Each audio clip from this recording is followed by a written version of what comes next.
1 minggu. Kalau yang konvensional datang masuk ruang poli masih nunduk-nunduk nih, ya masih tertatih-tatih gitu ya. Tapi kalau yang erax sudah gagah, udah pakai jeans lagi gitu. Yang habis dioperasi bisa langsung bangun, bisa langsung bergerak hanya dalam hitungan jam.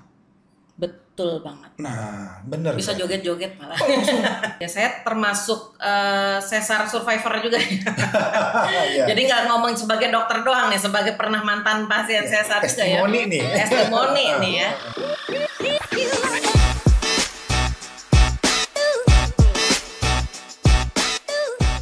Ya, halo Sobat Sentra, apa kabarnya? Nah, pada kesempatan kali ini di podcastnya Sentra Medical Hospital Group, Sentra Stage, kita akan membahas topik yang mungkin sudah sering didengar atau sudah sering dilihat oleh Sobat Sentra, ERAX. Nah, apa sih ERAX itu? Oke, saya spill dikit ya. ERAX itu kepanjangannya adalah Enhanced Recovery After Cesarean Surgery. Nah, konon katanya orang atau perempuan yang dioperasi ERAX bisa cepat pulih, bisa cepat jalan, bisa cepat pulang. Apa benar operasi ERAX itu senyaman itu? Nah, saya akan kulik lebih banyak dengan narasumber spesial kita yang sudah hadir. Beliau adalah Dr. Dian Indah Purnama, spesialis obstetri ginekologi dari Sentra Medica Hospital Cisalak atau yang disapa dengan Dok Dip. Apa kabar, Dok? Baik, dokter. Alhamdulillah, akhirnya bisa ketemu Dok Dip. Alhamdulillah. Alhamdulillah, Dok. Ngomong-ngomong soal ERAX nih, Dok ya. Nah, bener nggak sih, Dok? ERAX ini katanya ibu yang habis dioperasi bisa langsung bangun, bisa langsung bergerak hanya dalam hitungan jam. Betul banget. Nah, bener. Bisa joget-joget malah. Joget-joget TikTok nih Di jangan-jangan ya. TikTok aja bisa joget-joget langsung. Secepat itu ya, Dok? Iya, betul. Senyaman itu ya berarti, Iya. Dok ya. Oke, kalau begitu saya mau tanya dulu, Dok. Di awal pertemuan kita ini, dokter bisa jelasin secara singkat, secara simpel, sederhana kepada masyarakat, kepada Sobat Sentra, metode ERAX itu apa sih simpelnya, Dok? Oke, ya. Tadi udah disebutin ya. Udah disebutin ya. Jadi bahwa ERAX itu Enhanced Recovery After Cesarean Section ya. Itu merupakan satu bagian dari operasi ERAS ya, Enhanced Recovery After Surgery. Jadi namanya Enhanced Recovery artinya penyembuhan lebih cepat ya. Yang mungkin kalau zaman operasinya masih konvensional, pembiusan masih konvensional itu mungkin 12 jam baru boleh bergerak gitu ya. Kadang-kadang 24 jam baru lepas kateter. Tapi kalau pada ERAX ini prosedurnya dibuat sedemikian rupa sehingga dalam 2 jam pasca operasi pasien sudah dilatih untuk duduk, sudah dilatih untuk bergerak. Dan 2 jam, 2 jam, betul. Okay. Bahkan kalau memang nanti sudah lancar bergerak, 6 jam, 8 jam sudah bisa lepas kateter. Bandingin sama yang harusnya 24 jam, kateter gandol-gandol kemana-mana, nah ini 6 jam, 8 jam udah bisa lepas kateternya. Baik, kalau gitu, Dok, apa sih bedanya ERAX dengan metode persalinan sesar yang konvensional? Apa bedanya? Ya, sebenarnya sih kalau kita ngulik ERAX nih, yang duduk di sini harusnya bukan SPOG nih. Oh. Ini harus anestesi nih. Harus okay. anestesi, karena memang sebenarnya ini temuannya dari bidang anestesi ya. Tapi jadi yang lebih banyak menggunakan obsgin. Betul, karena obsgin yang mungkin banyak ketemu dengan pasien ya. Kita memang harus menjelaskan. Betul. Jadi perbedaannya sebenarnya adalah di metode anestesinya. Jadi dia semula ada satu kesatuan ya dari praoperasi, intraoperasi sampai pasca operasi. Di praoperasi persiapannya itu satu, pasien dibuat lebih nyaman, puasanya nggak usah lama-lama ya. 2 jam sebelum tindakan pasiennya sudah masih boleh minum gitu ya, masih boleh masuk cairan larutan manis gitu. Jadi pasien nggak kadang-kadang kalau misalnya puasa kelamaan, apalagi dokternya telat, ada tindakan lain, waduh, udah berengut, udah sakit perut gitu ya, lemes gitu ya. Terus tidak ada pemberian obat-obatan yang khusus sehingga ya mengurangi efek gastrointestinal yang sering dikeluhkan pasien seperti mual dan sebagainya. Kemudian durante operasinya sendiri itu yang paling beda itu di kalau saya ngomongnya koktailnya anestesi nih, obat-obatan yang digunakan. Dan sebenarnya kalau yang ideal jarumnya pun berbeda ya harusnya ya, sedemikian rupa sehingga tadi kalau yang konvensional 12 jam itu belum boleh gerak, tetapi kalau yang ERAX ini 2 jam pasiennya sudah bisa bergerak gitu. Oke, jadi sudah ini ya cukup jelas nih. Jadi maksudnya biar para ibu-ibu muda, calon ibu baru sudah ada pilihan nih. Saya mau yang mana nih ya kan? Ya sekarang kan udah zamannya simple, cepat pulih, kalau boleh cepat pulang. Oh, bisa cepat pulang, betul. Oke. Satu sebenarnya yang paling sering diomongin pasien adalah dokter. Nih saya dibandingin ya pasien yang pernah konvensional sama yang ERAS gitu ya. Mungkin kalau yang dulu dia tiduran 24 jam gak bisa ngapa-ngapain, ini dia dengan senang hati 6 jam saya sudah bisa nyusuin dok sambil duduk. Wah itu pasien seneng banget biasanya kalau udah bisa kayak gitu. Dok ini terselip pertanyaan, ada kayak orang tua zaman dulu, katanya ibu habis lahiran, nggak boleh keramas, nggak boleh mandi, itu bener nggak sih dok? Ibu habis lahiran, kan namanya habis lahiran saya paham ibu-ibunya mungkin gerah, ya kan dok, ya badannya habis kena darah, kena obat-obat segala macam gitu. Apa memang harus nunggu baru bisa mandi, baru bisa kayak gitu? Bener mitos. Bener mitos. boleh banget gitu ya. Kan kalau sekarang apalagi pasca operasi biasanya perbannya mungkin udah dipakein yang anti waterproof. Ya, waterproof. Ya, silakan mandi nggak masalah. Justru menjaga hygiene itu mempercepat penyembuhan luka juga kan. Oke tuh udah jelas tuh ya buat ibu-ibu. Bisa mandi. Jangan khawatir. Oke dok, berarti ERAS ini sebenarnya sama aja ya prosesnya, persiapannya dengan yang konvensional, sesar konvensional. Betul. Prosesnya dari dia datang segala macam persiapannya sama aja. Dok. Betul. Jadi kalau tindakan sesarnya sendiri sama persis, melukainya tempatnya sama, metodenya sama semua. Jadi di bidang obstetrinya nggak ada yang beda ya. Jadi benar-benar perbedaannya tuh di anestesinya. Nah. Ini satu nih yang mungkin sering salah kaprah ya untuk orang lihat ERAS, apalagi gara-gara sponsornya yang joget-joget TikTok itu kan, ya kan? Wih bisa joget nih kalau habis ERAS nih gitu kan. Jadi masalah nyeri sebenarnya sama saja ya antara operasi biasa dengan ERAS. Kenapa? Karena yang disayat kan memang sama, perlukaannya sama gitu. Cuma perbedaannya karena mobilisasi cepat tadi. Jadi satu, kalau waktu yang konvensional ini baru boleh gerak setelah 12 jam. Itu pasti efek spinalnya, efek bius sudah hilang. Jadi kalau yang ya saya termasuk sesar survivor juga. Jadi nggak ngomong sebagai dokter doang nih, sebagai pernah mantan pasien sesar juga ya. Testimoni nih ya. Jadi yang paling menderita itu sebenarnya kan waktu pertama kali bergerak pasca operasi. Ya, itu paling nyeri, paling nggak enak lah pokoknya ya. Nah, kalau 12 jam efek spinal sudah nggak ada, pasien gerak luar biasa biasanya. Itu paling menderita deh. Tapi dengan ERAS ini karena 2 jam, efek spinal masih ada kan kalau 2 jam gitu ya.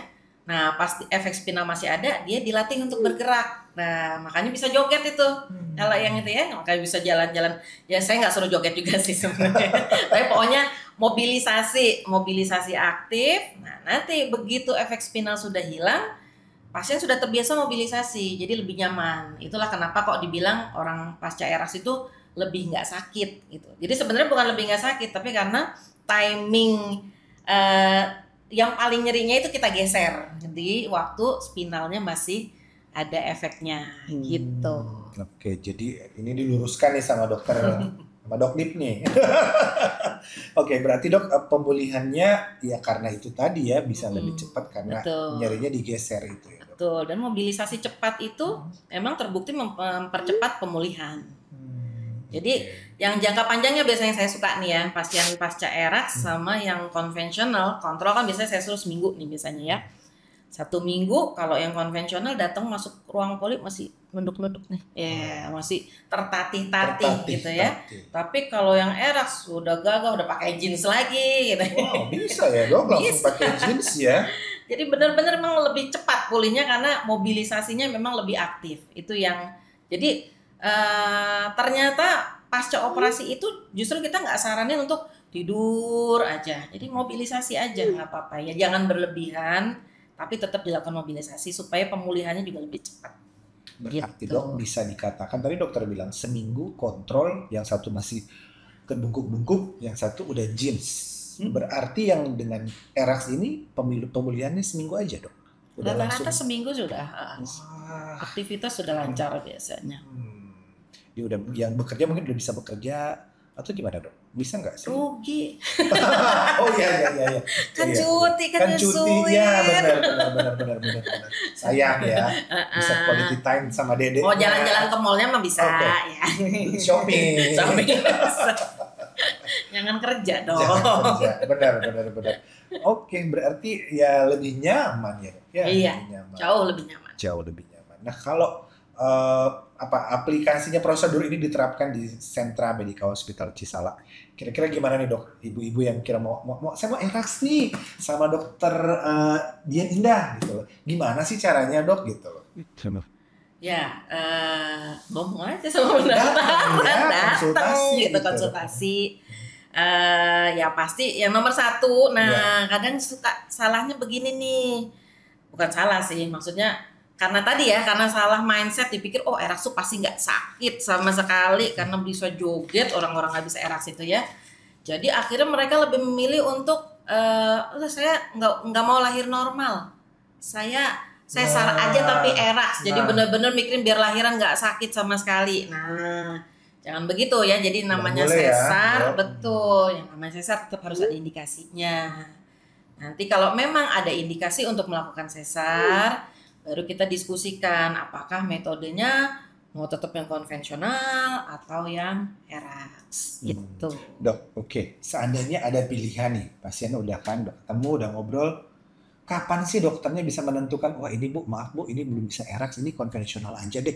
Nah itu ada nggak dok kriteria? Kalau dari Opjin sih sebenarnya nggak ada ya, cuma mungkin masukan dari teman-teman anestesi biasanya erax itu nggak bisa untuk yang operasinya panjang, misalnya katakan lebih dari 2 jam gitu ya.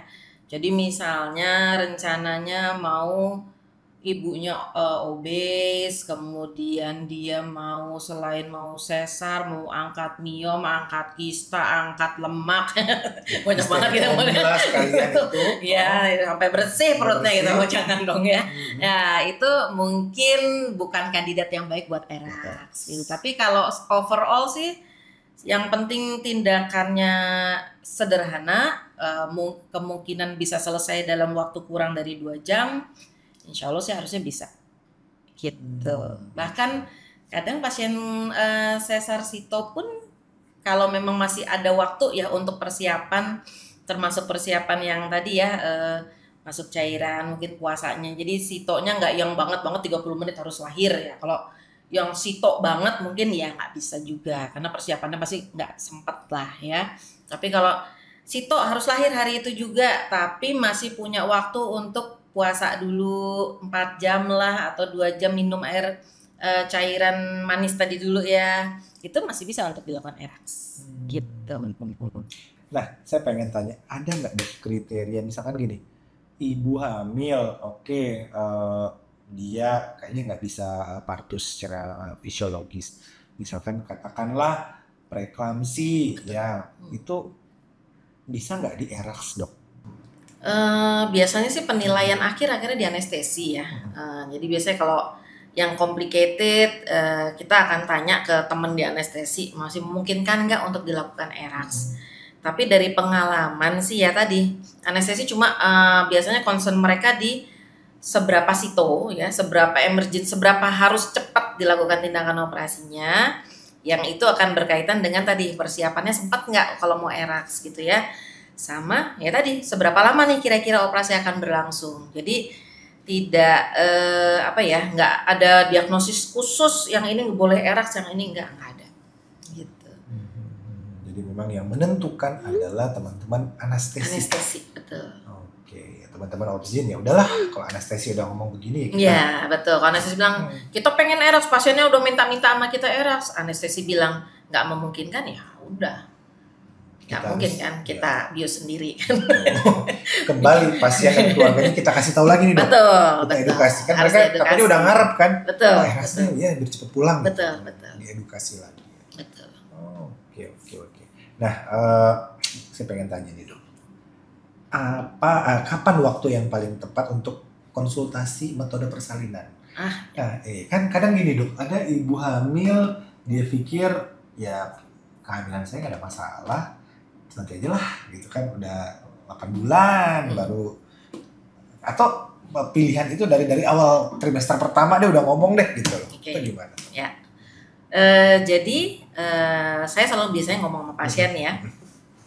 Ada 3 timing kita menentukan apakah satu ya, pertama yang harus diketahui adalah sesar itu indikasi. Ya, sesar itu indikasi. Bukan pilihan. Bukan pilihan, betul. Jadi persalinan rencana awalnya semua kehamilan adalah persalinan pervaginam, ya. Kalau nggak bisa, baru kita memilih untuk sesar.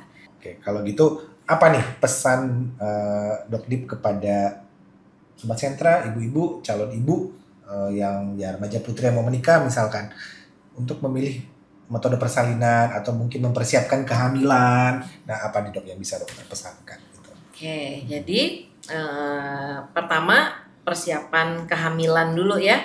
Jadi bahwa semua kehamilan itu idealnya adalah direncanakan. Kalau direncanakan artinya persiapan nutrisi dari awal, persiapan suplementasi, asam folat dari awal sudah dikonsumsi gitu ya.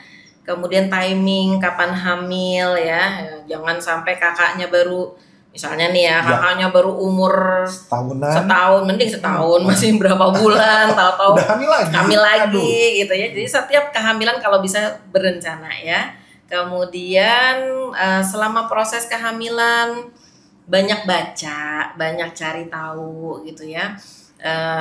Banyak mitos-mitos, kalau nggak yakin, masih ragu mitos apa bener, silakan konsultasi gitu. Tapi nanti kita berharapnya tadi sesar adalah indikasi, bukan menjadi opsi gitu ya. Tapi andai kata ternyata pada akhirnya terpaksa harus sesar, maka ingat punya choice juga, punya pilihan juga, apakah mau metode konvensional atau mau ERAX gitu. Ya zaman udah makin maju gitu. Yang pasti konsultasi itu paling penting sesuai jadwal. Sesuai jadwal. Oke, ngomong-ngomong soal konsultasi dokter, mungkin Sobat Sentra pengen tahu dokter ada di hari apa sih mau konsultasi sama dokter Dip? Hari apa, jam berapa? Iya, saya sebagai warga baru Sentra Medica ya. Selamat datang. Alhamdulillah diterima di keluarga besar Sentra Medica Cisalak. Insya Allah saya di sini Selasa dan Jumat setiap jam 14 sampai 16. Oke, catat Selasa dan Jumat ya dok ya. Bisa ketemu sama dokter Dian Indah Purnama. Oke, terima kasih banyak dok. Sama-sama dokter. Insight-nya luar biasa. Jadi banyak tahu ya ternyata sesar atau ERAX itu bukanlah sebuah opsi tapi indikasi. Oke ya, dicatat. Jadi nggak boleh pilih-pilih dok. Saya nggak mau persalinan normal, tersakit. Nah nggak boleh ya. Oke, itu kodratnya ya. Kodratnya begitu. Tidak boleh melawan kodrat. Oke, terima kasih dokter. Sehat, sama-sama. Sukses selalu. Sekali lagi semoga berkah, betah di Sentra Medical Hospital Cisalak. Oke, baik, demikian Sobat Sentra obrolan saya bersama Dr. Dian Indah Purnama, spesialis obstetrik ginekologi ya. Semoga bermanfaat informasinya buat para calon ibu ataupun juga para ibu baru di sana ya yang sedang merencanakan kehamilan. Kita akan ketemu lagi di lain kesempatan. Sampai jumpa.